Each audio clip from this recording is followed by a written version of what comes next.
নওগাঁ এক আসনে বিএনপির প্রার্থী মোস্তাফিজুর রহমান মনোনয়ন পাওয়ার পর এলাকায় উৎসবমুখর পরিবেশ সৃষ্টি হয়েছে। নিয়ামতপুর, পোরশা ও সাপাহার উপজেলার বিএনপি, অঙ্গ ও সহযোগী সংগঠনের নেতাকর্মী এবং হাজারো সাধারণ সমর্থক তার সাথে একত্রিত হয়ে দোয়া ও শুকরিয়া আদায় করেন। নওগাঁ থেকে বিশেষ প্রতিনিধি সাইদুল ইসলাম হেলালের পাঠানো প্রতিবেদনে বিস্তারিত।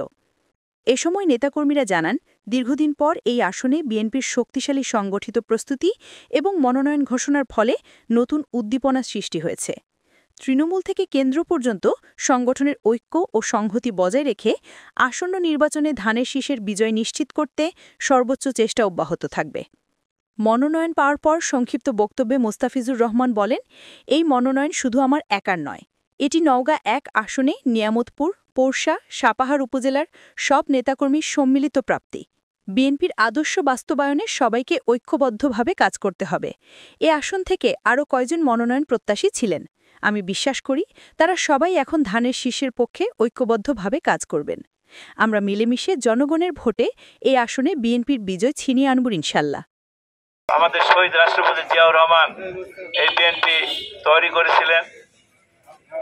সে আজকে তার এই বিএনপি করার কারণে আজকে আমরা পরিচয় দিতে পারছি যে আমি একজন বিএনপির সমর্থক, আমি একজন বিএনপির ভোটার, আমি বিএনপির কর্মী, আমি বিএনপির নেতা।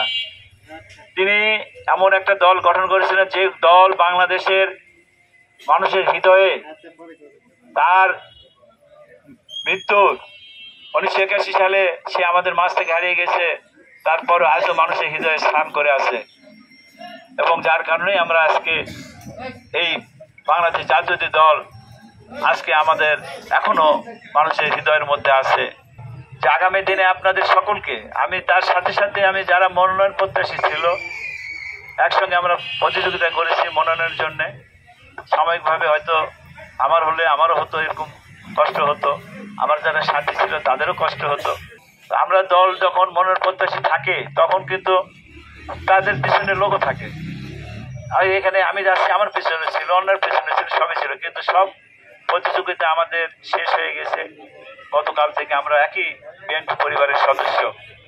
আমি মনোনয়ন প্রত্যাশী যারা ছিল আমি শ্রদ্ধা জানাই, আপনাদের মাধ্যমে শ্রদ্ধা জানাচ্ছি। তারা আমার চেয়ে অনেক যোগ্য ব্যক্তি এখানে ছিলেন। আমাদের সাবেক সংসদ সদস্য বীর মুক্তিযোদ্ধা 3 বারের যিনি এমপি তিনি ছিলেন, আরও অনেকে ছিলেন, সবাই যোগ্য। সবাই যোগ্য হলে তার মধ্যে তো সবাই পাবেন, একজনকে আমাদের প্রিয় নেতা দিয়েছেন। তিনি বলেওছেন যে একজনকে দিতে পারবো, সবাইকে কিন্তু একই কাজ করতে হবে। তো অনেক যোগ্য মনোনয়ন প্রত্যাশী ছিলেন, তাদের প্রতি শ্রদ্ধা রাখলাম, তাদেরকে আমি সালাম দিলাম, আমি তাদের সাথে দেখা করব।